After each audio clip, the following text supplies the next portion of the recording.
ओम नमः शिवाय। हर हर महादेव। जय मां कंजक चैनल की तरफ से आप सभी को प्रदोष व्रत की हार्दिक शुभकामनाएं। हर महीने में 2 बार प्रदोष व्रत रखा जाता है। एकादशी की तरह इस व्रत का भी खास महत्व होता है। प्रदोष व्रत त्रयोदशी को किया जाता है। दिन के हिसाब से प्रदोष व्रत का महत्व भी अलग हो जाता है। बुधवार के दिन प्रदोष व्रत होने की वजह से इसे बुध प्रदोष भी कहा जाता है। इस प्रदोष व्रत को करने से घर में सुख समृद्धि और सौभाग्य आता है। इस दिन विशेष तौर पर भगवान शिव और माता पार्वती की पूजा की जाती है। भगवान शिव की पूजा करने से सभी मनोकामनाएं पूर्ण हो जाती है। इसके अलावा कुंडली में बुध और चंद्रमा की स्थिति भी बेहतर होती है। अगर आप भी ये व्रत करना चाहते हैं तो प्रदोष व्रत करने के लिए त्रयोदशी के दिन सुबह जल्दी उठकर स्नान आदि कर पूजा के स्थान पर आसन लगाकर बैठ जाएं। भगवान शिव का ध्यान करें और मन ही मन व्रत का संकल्प लें। दिन भर निराहार रहकर व्रत करें। किसी की बुराई चुगली ना करें और ना ही किसी को अपशब्द कहे। दिन भर मन में भगवान का ध्यान और मनन करें। शाम को पूजा के बाद किसी जरूरतमंद को भोजन कराकर दक्षिणा दे दे और व्रत खोले। ब्रह्मचर्य का पालन अवश्य करना चाहिए। आज इस वीडियो के माध्यम से हम आपके सामने बुध प्रदोष व्रत कथा प्रस्तुत करते हैं। उम्मीद करती हूँ कथा का पूरा फल लेने के लिए कथा को शुरू से लेकर अंत तक आप एकाग्र होकर श्रवण करेंगे। तो चलिए आज की कथा शुरू करते हैं। ओम नमः शिवाय। सूत जी कहते हैं, त्रयोदशी तिथि में सायंकाल प्रदोष कहा गया है। प्रदोष के समय महादेव जी कैलाश पर्वत के रजत भवन में नृत्य करते हैं और देवता उनके गुणों का स्तवन करते हैं। अथ धर्म, अर्थ, काम और मोक्ष की इच्छा रखने वाले पुरुषों को नियम पूर्वक प्रदोष का व्रत भगवान शिव की पूजा, होम, कथा और गुणगान करना चाहिए। दरिद्रता के तिमिर से अंधे, भवसागर में डूबे हुए संसार भय से भीरू मनुष्यों के लिए ये प्रदोष व्रत पार लगाने वाली नौका है।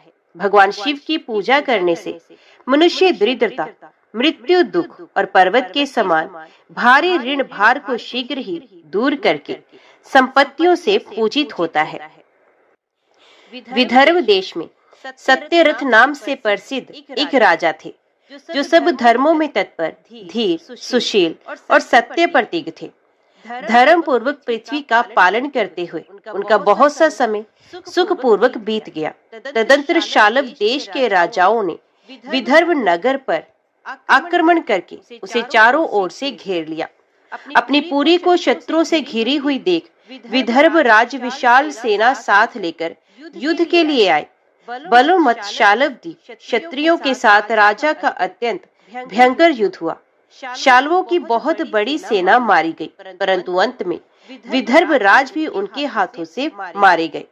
मंत्रियों सहित उस महारथी वीर राजा के मारे जाने पर मरने से बचे हुए सैनिक भाग खड़े हुए। उस समय विदर्भ राज सत्यरथ की एक पतिव्रता स्त्री अत्यंत शोकग्रस्त हो रात के समय राजभवन से निकलकर पश्चिम दिशा की ओर चली गई। वे गर्भवती थी।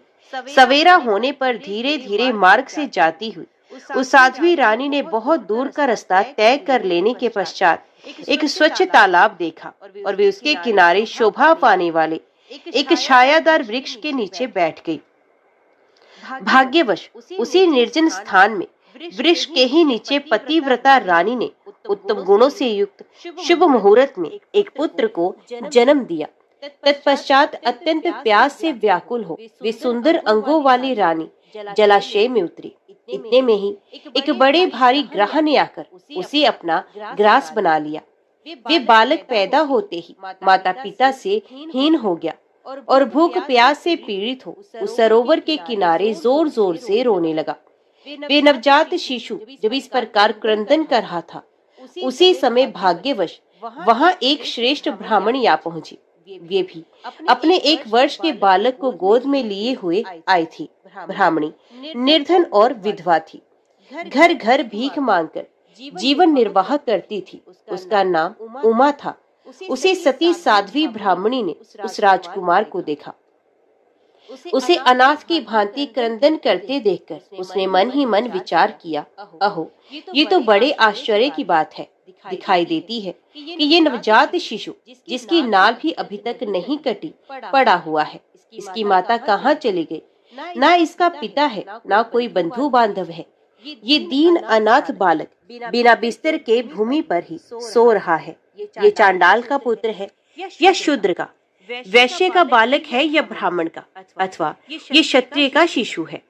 इसका निश्चय कैसे किया जाए? मैं इस शिशु को उठाकर अपने सगे पुत्र की तरह अवश्य पालन कर सकती हूँ, परंतु ये किस कुल का है ये ना जानने के कारण इसे छूने का साहस नहीं होता। ये पतिव्रता ब्राह्मणी जब इस प्रकार कह रही थी, उसी समय कोई सन्यासी महात्मा वहां आ गए। वे उसे जान पड़ते थे, मानो साक्षात शंकर हो। उन श्रेष्ठ भिक्षु ने उस स्त्री से कहा, ब्राह्मणी, खेद ना करो, हृदय की संशय वृत्ति दूर कर इस बालक की रक्षा करो, इससे तुम्हें शीघ्र ही परम कल्याण की प्राप्ति होगी। इतना कहकर वे दयालु भिक्षु तुरंत वहां से चले गए।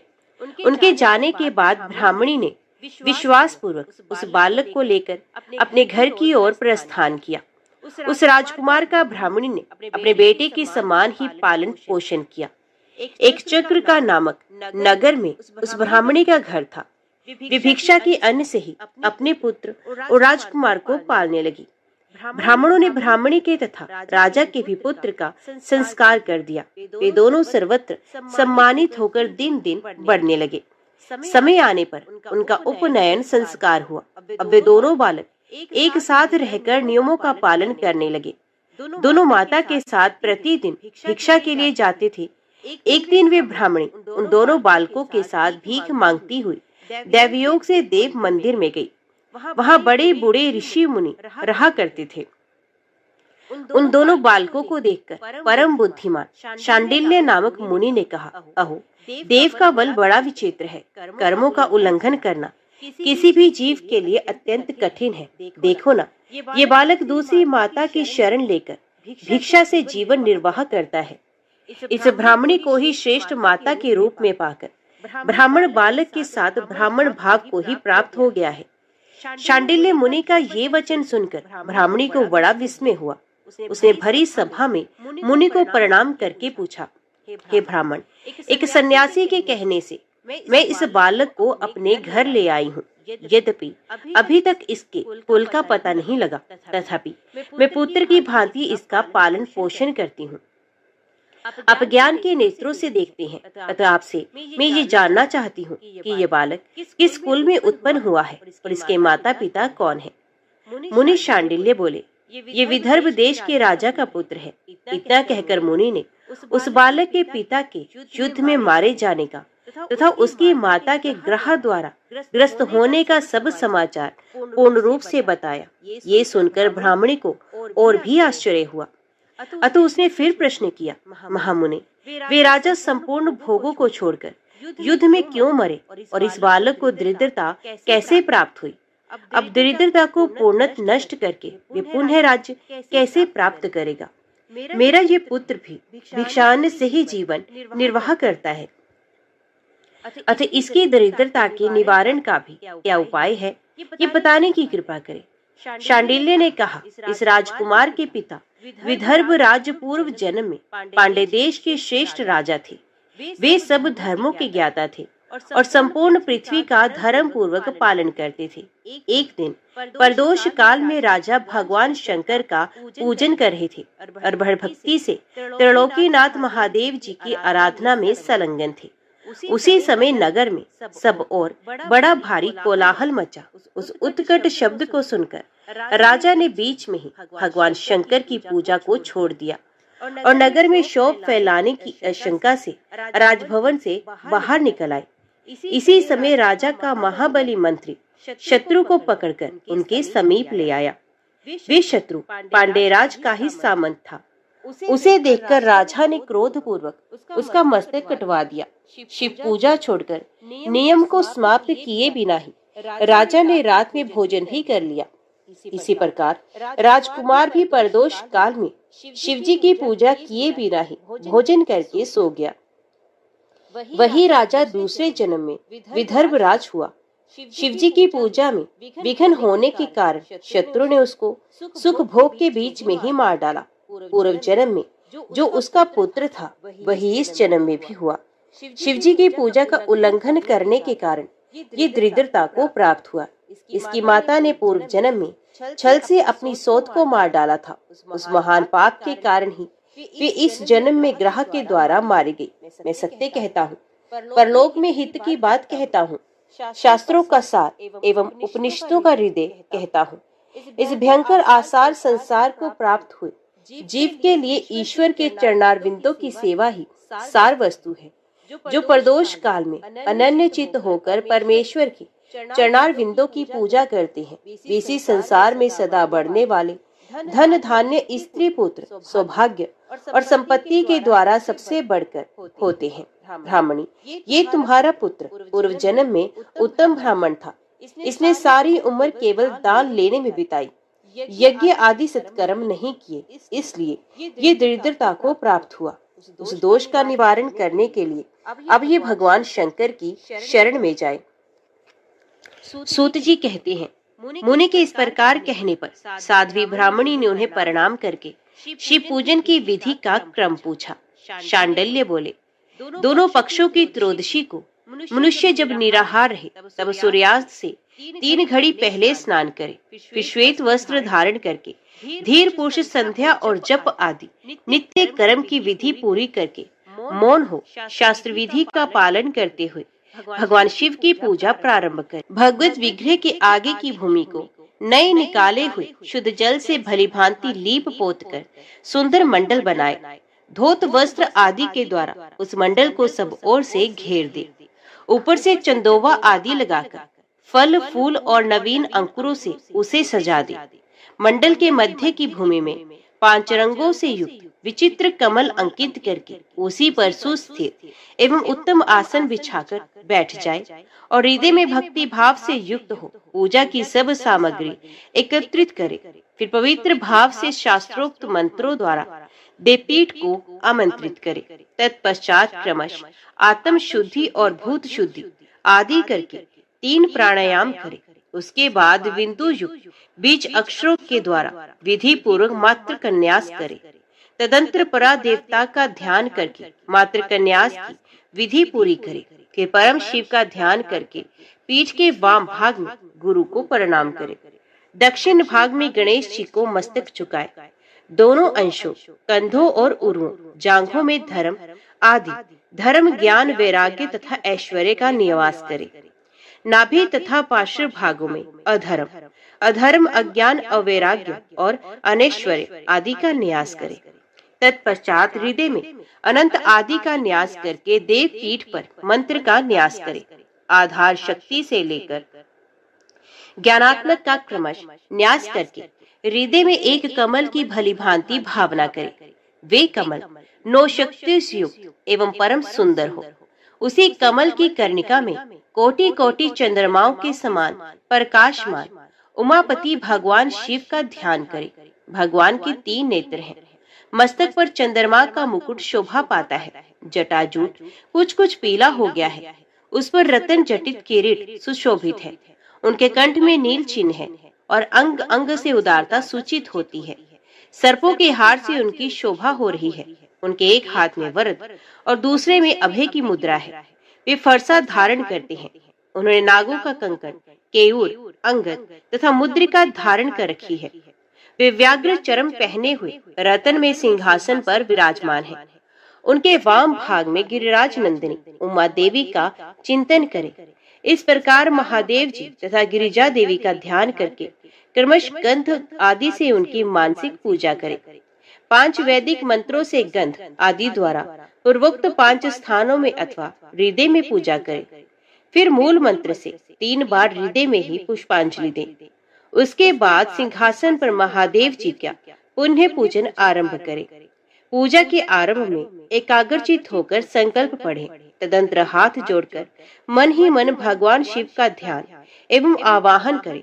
हे भगवान शंकर, आप ऋण पातक दुर्भाग्य और दरिद्रता आदि की निवृत्ति के लिए तथा संपूर्ण पापों का नाश करने के लिए मुझ पर प्रसन्न हो। मैं दुख और शोक की आग में जल रहा हूँ। संसार भय से पीड़ित हूँ, अनेक प्रकार के रोगों से व्याकुल और दीन हूँ। वृषवाहन, मेरी रक्षा कीजिए। देव देवेश्वर, सर्वभो सबको निर्भय कर देने वाले महादेव जी, आप यहाँ पधारिए और मेरी की हुई इस पूजा को पार्वती जी के साथ ग्रहण कीजिए। इस प्रकार संकल्प और आवाहन करके पूजा आरंभ करनी चाहिए। तत्पश्चात मनुष्य एकाग्रचित हो रुद्र सूक्त का पाठ करते हुए वहां स्थापित किए हुए शंख के जल से और पंचामृत से महादेव जी का अभिषेक करके भांति भांति के मंत्रों से आसन आदि उपचारों को समर्पित करे। भावना द्वारा दिव्य वस्त्रों से विभूषित स्वर्ण सिंहासन की कल्पना करे और उसी पर भगवान को विराजमान करके अष्ट गुण युक्त अर्घ्य और पादम निवेदन करे। फिर शुद्ध जल से आचमन कराकर मधु पर्क दे। उसके बाद पुण्य आचमन के लिए जल देकर मंत्र उच्चारण पूर्वक स्नान कराए। फिर यज्ञोपवीत वस्त्र और आभूषण अर्पण करे। परम पवित्र अष्टांग युक्त चंदन चढ़ाए। बिल, मदार, लाल कमल, धतूर, कनेर, सरई का फूल, चमेली, कुशा, अपामार्ग तुलसी, जूही, चंपा, भटकटैया और करवीर के फूलों से जितने भी मिल जाए उन सबको शिव उपासक भगवान शिव पर चढ़ाए। इनके अतिरिक्त भी नाना प्रकार के सुगंधित पुष्प निवेदन करे। तत्पश्चात लाल चंदन से उत्पन्न धूप और निर्मल दीप समर्पित करे। उसके बाद हाथ धोकर घी, नमकीन और साग, मिठाई, पुआ, शक्कर तथा गुड़ के बने हुए पदार्थ एवं खीर का नैवेद्य भोग लगाए। मधु, दही और जल भी अर्पण करे। उस खीर का ही मंत्र द्वारा प्रज्वलित की हुई अग्नि में हवन करे। ये हो शास्त्रोक्त विधि से आचार्य के कथना अनुसार संपन्न करना चाहिए। भगवान शंकर को नैवेद्य देकर मुख शुद्धि के लिए उत्तम तांबूल अर्पण करे। धूप आरती, सुंदर शस्त्र, उत्तम दर्पण को वैदिक तांत्रिक मंत्रों द्वारा विधि पूर्वक समर्पित करे। यदि ये सब करने की अपने में शक्ति ना हो, अधिक धन का अभाव हो, तो अपने पास जितना धन हो उसी के अनुसार भगवान की पूजा करे। गौरीपति भगवान शंकर भक्ति पूर्वक भेंट किए हुए पुष्प मात्र से भी संतुष्ट होते हैं। तदंतर स्तोत्रों द्वारा स्तुति करके भगवान को साष्टांग प्रणाम करे। फिर परिक्रमा करके पूजा समर्पित करने के पश्चात विधि पूर्वक श्री गिरजापति की प्रार्थना करें। हे देव, हे जगन्नाथ, आपकी जय हो। सनातन शंकर आपकी जय हो। संपूर्ण देवताओं के अधीश्वर आपकी जय हो। सर्वदेव पूजित आपकी जय हो। सर्वगुणातीत आपकी जय हो। सबको वर देने वाले प्रभु आपकी जय हो। नित्य आधार रहित अविनाशी विशंभर आपकी जय हो। आपकी जय हो। संपूर्ण विश्व के लिए एकमात्र जानने योग्य महेश्वर आपकी जय हो। नागराज वासुकी को आभूषण के रूप में धारण करने वाले प्रभु आपकी जय हो। गौरीपति आपकी जय हो। चंद्रशेखर शंभु आपकी जय हो। कोटि सूर्य के समान तेजस्वी शिव आपकी जय हो। अनंत गुणों के आश्रय आपकी जय हो। भयंकर नेत्रों वाले रुद्र आपकी जय हो। अचिंत्य निरंजन आपकी जय हो। नाथ दया सिंधु आपकी जय हो। भक्तों की पीड़ा का नाश करने वाले प्रभु आपकी जय हो। दुस्तर संसार सागर से पार उतारने वाले परमेश्वर आपकी जय हो। महादेव, मैं संसार के दुखों से पीड़ित एवं खिन्न हूँ, मुझ पर प्रसन्न होइए। हे परमेश्वर, समस्त पापों के भय का अपहरण करके मेरी रक्षा कीजिए। मैं महान दारिद्र्य के समुद्र में डूबा हुआ हूँ। बड़े बड़े पापों ने मुझे आक्रांत कर लिया है। मैं महान शोक से नष्ट और बड़े बड़े रोगों से व्याकुल हूँ। सब ओर से ऋण के भार से लदा हुआ हूँ। पाप कर्मों की आग में जल रहा हूँ और ग्रहों से पीड़ित हो रहा हूँ। शंकर, मुझ पर प्रसन्न होइए। निर्धन मनुष्य इस प्रकार पूजा के अंत में भगवान गिरजापति की प्रार्थना करे। धनान्य अथवा राजा को इस प्रकार भगवान शंकर की प्रार्थना करनी चाहिए। हे शंकर जी, आपके प्रसाद से मेरे सदा आनंद रहे। मेरे राज्य में लुटेरे न रहे। सब लोग निरापद होकर रहें। पृथ्वी पर अकाल, महामारी आदि के संताप शांत हो जाएं। सबकी खेती धन धान्य से समृद्ध हो। संपूर्ण दिशाओं में सुख का साम्राज्य छा जाए। इस प्रकार प्रदोष व्रत के दिन गिरजापति भगवान शंकर की आराधना करें। ब्राह्मणों को भोजन कराएं और उन्हें दक्षिणा देकर संतुष्ट करें।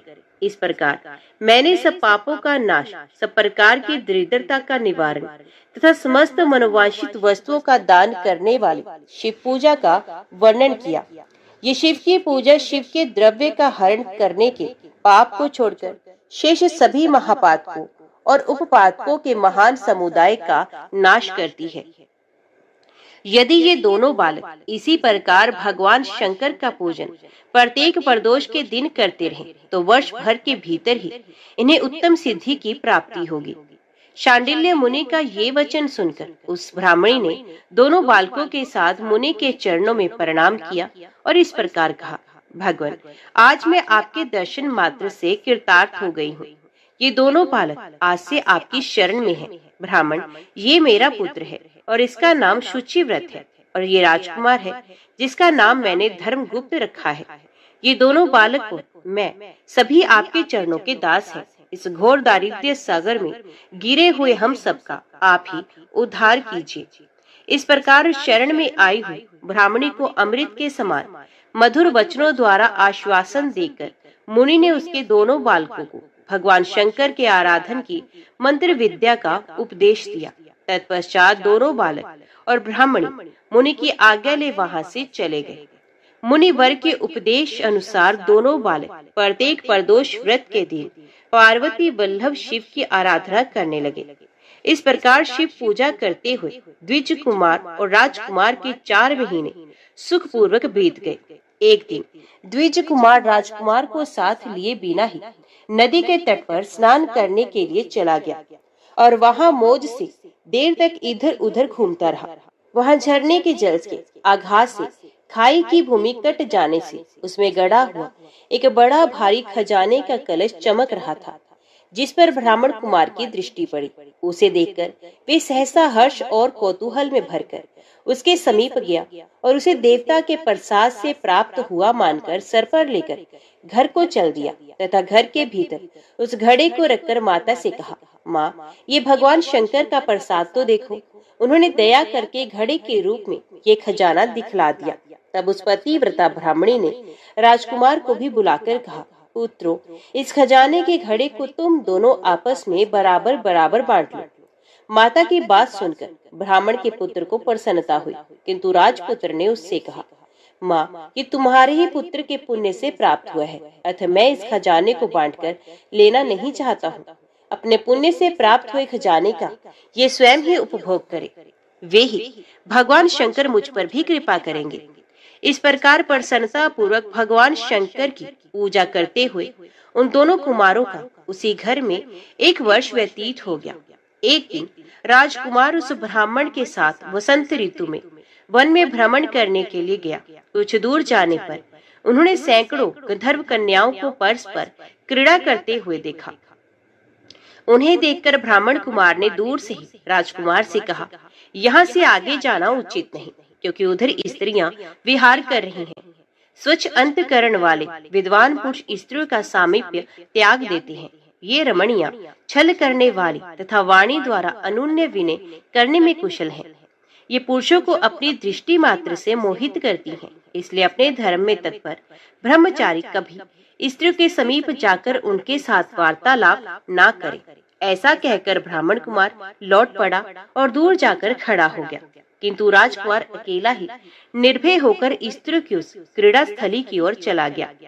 उन गंधर्व कन्याओं में से एक ने राजकुमार को आते देख मन ही मन कुछ विचार किया और सखियों से कहा, सहेलियों, यहाँ से थोड़ी ही दूर पर एक उत्तम वन है, जहाँ विचित्र चंपा, अशोक, पुन्नाग और वकुल आदि वृक्ष खिले हुए हैं। वहां जाकर तुम सब लोग फूल तोड़ो, तब तक मैं यहीं बैठी हूँ। तुम फूलों का संग्रह करके पुनः यहाँ आ जाना। उसके इस प्रकार आदेश देने पर सखियां वन के भीतर चली गई और वे गंधर्व कन्या राजकुमार पर दृष्टि लगाए वहीं पर खड़ी रही। उसे देखकर राजकुमार कामदेव के बाणों से पीड़ित हो गया। गंधर्व कन्या ने अपने पास आए हुए राजकुमार को बैठने के लिए कोमल पल्लवों का आसन दिया और पूछा, कमल नयन, तुम कौन हो, किस देश से यहाँ आए हो और किसके पुत्र हो? इस प्रकार पूछने पर राजकुमार ने अपना पूरा परिचय बताया। मैं विदर्भ राज का पुत्र हूँ। मेरे माता पिता बचपन में ही मारे गए। शत्रुओं ने मेरे राज्य पर अधिकार जमा लिया और मैं दूसरे के राज्य में गुजारा करता हूँ। ये सारी बातें बताकर राजकुमार ने उस गंधर्व कन्या से पूछा, सुंदरी, तुम कौन हो? यहाँ तुम्हारा क्या कार्य है? तुम किसके पुत्री हो? उनके इस प्रकार पूछने पर कन्या ने कहा, महाराज कुमार, एक द्रविक नामक गंधर्व है जो समस्त गंधर्व कुल के अगुआ माने जाते हैं। मैं उन्हीं की पुत्री हूँ। मेरा नाम अंशुमति है। सब सखियों को छोड़कर मैं यहाँ अकेली हूँ। मैं तुम्हारी अभिलाषा जानती हूँ। तुम्हारा मन मुझ में आसक्त हो गया है। इसी प्रकार देव ने मेरे मन में भी तुम्हारे लिए उत्कंठा भर दी है।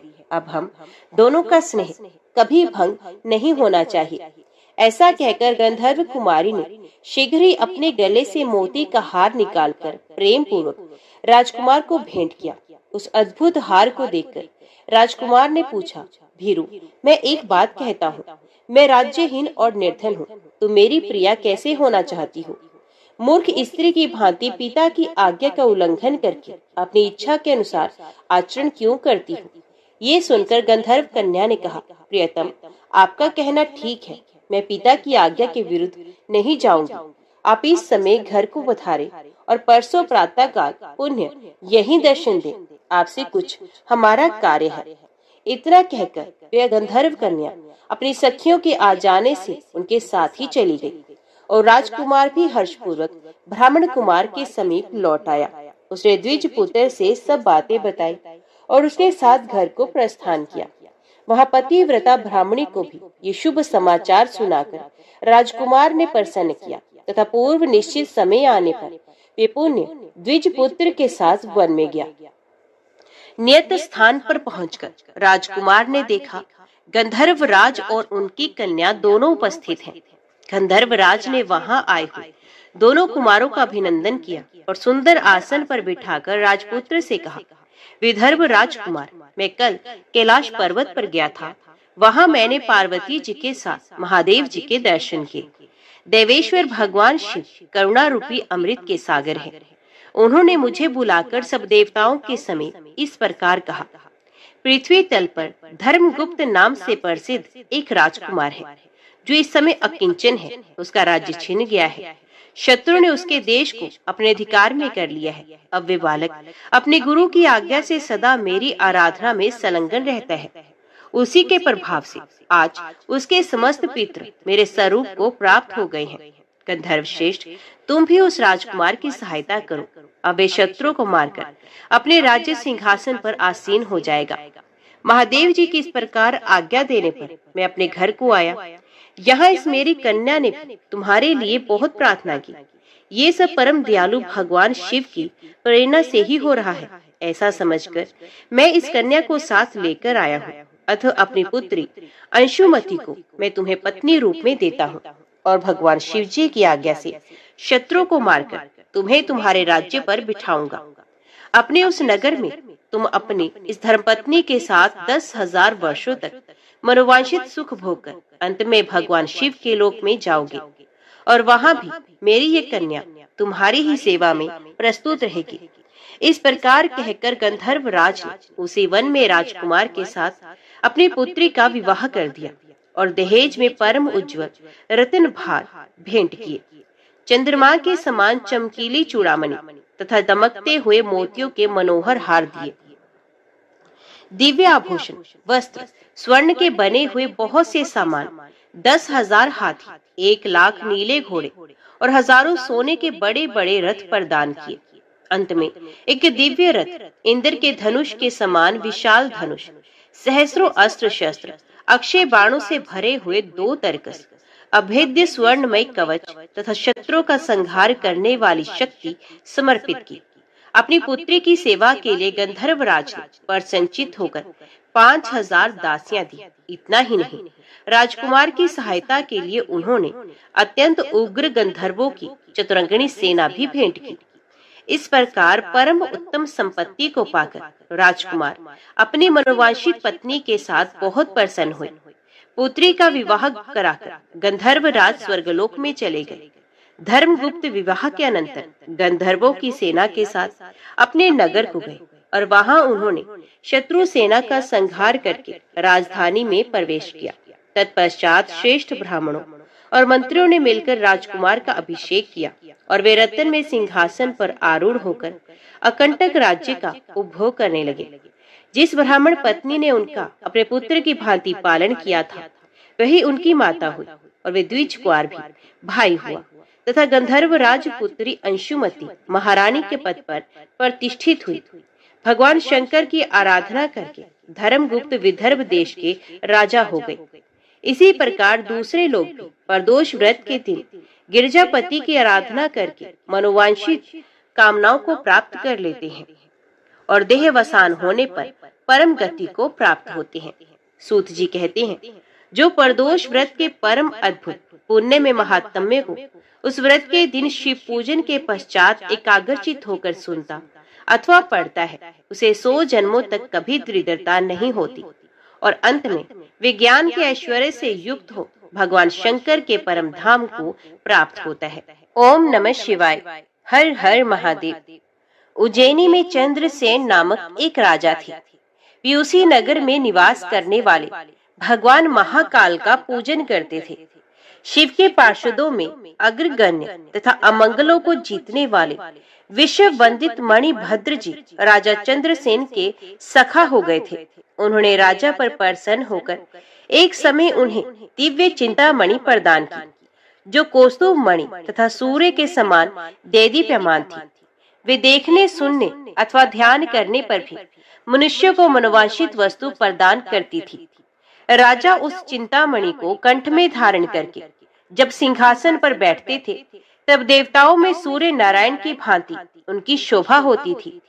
राजा चंद्रसेन के विषय में ये सब बात सुनकर समस्त राजाओं के मन में उस मणि के प्रति लोभ की मात्रा बढ़ गई और वे क्षुब्ध रहने लगे। एक बार उन सब ने बहुत सी सेना साथ लेकर क्रोध पूर्वक पृथ्वी को कंपित करते हुए आक्रमण किया और उज्जैनी के चारों द्वारों को घेर लिया। अपनी पुरी को घिरी हुई देख राजा चंद्रसेन भगवान महाकाल की शरण में गए और मन को संदेह रहित करके दृढ़ निश्चय के साथ उपवास पूर्वक दिन रात अनन्य भाव से भगवान गौरीपति की आराधना करने लगे। उन्हीं दिनों उस नगर में कोई ग्वालन रहती थी, जिसके एकमात्र पुत्र था। वे विधवा थी और उज्जैनी में बहुत दिनों से रहती थी। वे अपने 5 वर्ष के बालक को लिए हुए महाकाल के मंदिर में गई और राजा चंद्रसेन द्वारा की हुई गिरजापति की महापूजा का दर्शन किया। शिव पूजन का ये आश्चर्यमय उत्सव देखकर उसने भगवान को प्रणाम किया और पुनः अपने निवास स्थान को लौट गई। ग्वालिन ने उस बालक ने भी वे सारी पूजा देखी थी। घर आने पर उसने कौतूहलवश शिवजी की पूजा आरंभ की, जो संसार से वैराग्य प्रदान करने वाली है। एक सुंदर पत्थर लाकर उसे घर से थोड़ी ही दूर पर एकांत स्थान में रख दिया और उसी को शिवलिंग माना। फिर अपने हाथ से मिलने लायक जो कोई भी फूल दिखाई देता, उन सबका संग्रह करके उस बालक ने जल से शिवलिंग को स्नान कराया और भक्ति पूर्वक पूजन किया। तत्पश्चात कृत्रिम अलंकार, चंदन, धूप, दीप और अक्षत आदि उपचारों से अर्चना करके मन कल्पित दिव्य वस्तुओं से भगवान को नैवेद्य निवेदन किया। सुंदर सुंदर पत्रों और फूलों से बार बार पूजा करके भांति भांति से नृत्य किया और बारंबार भगवान के चरणों में शीश झुकाया। इस बार अनन्य चित्त होकर शिव की आराधना में लगे हुए अपने पुत्र को ग्वालिन ने बड़े प्यार से भोजन के लिए बुलाया। उसका मन तो पूजा में लगा हुआ था। माता के बहुत बुलाने पर भी उसे भोजन करने की इच्छा नहीं हुई। तब उसकी माँ स्वयं उसके पास गई और उसे शिव के आगे आंखें बंद करके ध्यान लगाए बैठे देख हाथ पकड़कर खींचने लगी। इतने पर भी जब वे ना उठा, तब उसने क्रोध में आकर उसे खूब पीटा। खींचने और मारने पीटने पर भी जब उसका पुत्र नहीं आया, तब उसने वे शिवलिंग उठाकर दूर फेंक दिया और उस पर चढ़ाई हुई सारी पूजा सामग्री को नष्ट कर दिया। ये देखकर बालक हाय हाय करके रो उठा। रोष में भरी हुई ग्वालिन अपने बेटे को डांट डपट कर पुण्य घर में चली गई। भगवान शिव की पूजा को माता के द्वारा नष्ट हुई देखकर वे बालक देव देव महादेव की पुकार करते हुए सहसा मूर्छित होकर गिर पड़ा। उसके नेत्रों से आंसू की धारा प्रवाहित हो रही थी। 2 घड़ी बाद जब उसे चेत आया तब उसने आंखें खोली और देखा उसका वही निवास स्थान परम सुंदर शिवालय हो गया है। मणियों के खंभे उसकी शोभा बढ़ा रहे हैं। उसके द्वार, किवाड़ तथा सदर फाटक सब स्वर्णमय हो गए थे। वहां की भूमि बहुमूल्य नीलमणि तथा हीरों की वेदिकाओं से सुशोभित थी। ये सब देखकर वे सहसा उठा और हर्ष से परमानंद के समुद्र में निमग्न सा हो गया। उसने समझ लिया कि ये सब शिवजी की पूजा का महात्म्य है। उसकी प्रभाव से ये दिव्य विभूति प्रकट हुई है। तत्पश्चात उस बालक ने अपनी माता के अपराध की शांति के लिए पृथ्वी पर मस्तक रखकर साष्टांग प्रणाम किया और इस प्रकार कहा, देव उमापति, मेरी माता का अपराध क्षमा कीजिए। वे मूढ़ है, आपके प्रभाव को नहीं जानती। शंकर, आप उस पर प्रसन्न होइए। यदि मुझ में आपकी भक्ति से उत्पन्न हुआ कुछ भी पुण्य है तो उससे मेरी माता आपकी दया प्राप्त करे। इस प्रकार भगवान शंकर को बार बार प्रसन्न करके उनके चरणों में मस्तक झुकाकर सूर्यास्त के समय वे बालक शिवालय से बाहर निकला और उसने अपने शिविर को देखा। वे इंद्र नगर के समान शोभा पा रहा था। वहाँ सब कुछ तत्काल स्वर्णमय होकर विचित्र वैभव से प्रकाशित होने लगा। भवन के भीतर प्रवेश करके बालक ने देखा उसकी माँ बहुमूल्य रतन में पलंग पर बिछी हुई श्वेत रंग की छैया पर निर्भय होकर सो रही है और उसी को याद करती है। उसने माता को जगाया। ग्वालिन बड़े वेग से उठी और अपने को, अपने पुत्र को तथा अपने घर को भी अपूर्व रूप में देखकर आनंद से विवल हो गई। पुत्र के मुख से गिरजापति शंकर का विषम प्रसाद सुनकर ग्वालिन ने राजा को सूचना दी, जो निरंतर भगवान शिव के भजन में लगे रहते थे। राजा अपना नियम पूरा करके रात में सहसा वहां आए और ग्वालिन के पुत्र का वे प्रभाव जो शंकर जी के संतोष से प्रकट हुआ था देखा। स्वर्ण शिव मंदिर, रतन में शिवलिंग तथा सुंदर मणि माणिक्यों से जगमगाता हुआ ग्वालिन का महल देखकर राजा चंद्रसेन पुरोहित और मंत्रियों के साथ 2 घड़ी तक आश्चर्यचकित हो परमा आनंद में डूबे रहे। तत्पश्चात उन्होंने नेत्रों से प्रेम के आंसू बहाते हुए ग्वालिन के उस बालक को हृदय से लगा लिया। भगवान शिव के इस अद्भुत महात्म्य की चर्चा समस्त पूर्ववासियों में बड़े वेग से फैली और यही कहते सुनते वे रात मानो क्षण भर में व्यतीत हो गई। युद्ध के लिए आए हुए और नगरों को चारों ओर से घेरकर खड़े हुए राजाओं ने भी प्रातःकाल दूतों के मुख से ये परम अद्भुत समाचार सुना। सुनते ही उनके मन से वैर भाव निकल गया। उन्होंने सहसा हथियार डाल दिए और चकित होकर महाराज चंद्रसेन की आज्ञा से नगर में प्रवेश किया। उस रमणीय नगरी में प्रवेश करके भगवान महाकाल को प्रणाम करने के पश्चात सब राजा उस ग्वालिन के घर पर गए। वहां राजा चंद्रसेन ने आगे बढ़कर उनका स्वागत किया। वे बहुमूल्य आसनों पर बैठे और प्रीतिपूर्वक विस्मित एवं आनंदित हुए। गोप बालक पर कृपा करने के लिए स्वतः प्रकट हुए शिवालय और शिवलिंग का दर्शन करके सब राजाओं ने भगवान शिव को अपनी उत्तम बुद्धि समर्पित की, उनमें भक्ति पूर्वक मन लगाया। इसी समय सब देवताओं से पूजित परम तेजस्वी वानर राज हनुमान जी वहां प्रकट हुए। उनके आते ही सब राजाओं ने बड़े वेग से उठकर भक्ति भाव से विनीत हो उन्हें नमस्कार किया। तब हनुमान जी ने कहा, राजाओं, भगवान शिव की पूजा के सिवा देहधारियों के लिए दूसरी कोई गति नहीं है। ये बड़े सौभाग्य की बात है कि इस गोप बालक ने शनिवार को प्रदोष व्रत के दिन बिना मंत्र के भी शिव का पूजन करके उन्हें पा लिया। शनिवार को प्रदोष व्रत समस्त देहधारियों के लिए दुर्लभ है। कृष्ण पक्ष आने पर तो वे और भी दुर्लभ है। गोपवंश की कीर्ति बढ़ाने वाला ये बालक संसार में सबसे अधिक पुण्य आत्मा है। इसके वंश परंपरा में 8वीं पीढ़ी में महायशस्वी नंद उत्पन्न होंगे, जिनके यहाँ साक्षात भगवान नारायण उनके पुत्र रूप से प्रकट हो श्री कृष्ण के नाम से प्रसिद्ध होंगे। आज से ये गोपाल नंदन संसार में श्रीकर नाम से विख्यात होगा। अंजनी नंदन हनुमान जी ऐसा कहकर उस गोप बालक को शिव उपासना के आचार व्यवहार का उपदेश दे वहां से अंतर ध्यान हो गए। वे सब राजा हर्ष में भरकर महाराज चंद्रसेन की आज्ञा ले जैसे आए थे वैसे ही लौट गए। महातेजस्वी श्रीकर भी हनुमान जी का उपदेश पाकर धर्मज्ञ ब्राह्मणों के साथ शंकर जी की आराधना करने लगा। समय अनुसार भक्त श्रीकर, गोप तथा राजा चंद्रसेन दोनों ने भक्ति पूर्वक शिव की आराधना करके परम पद प्राप्त किया। ये परम पवित्र उपाख्यान कहा गया।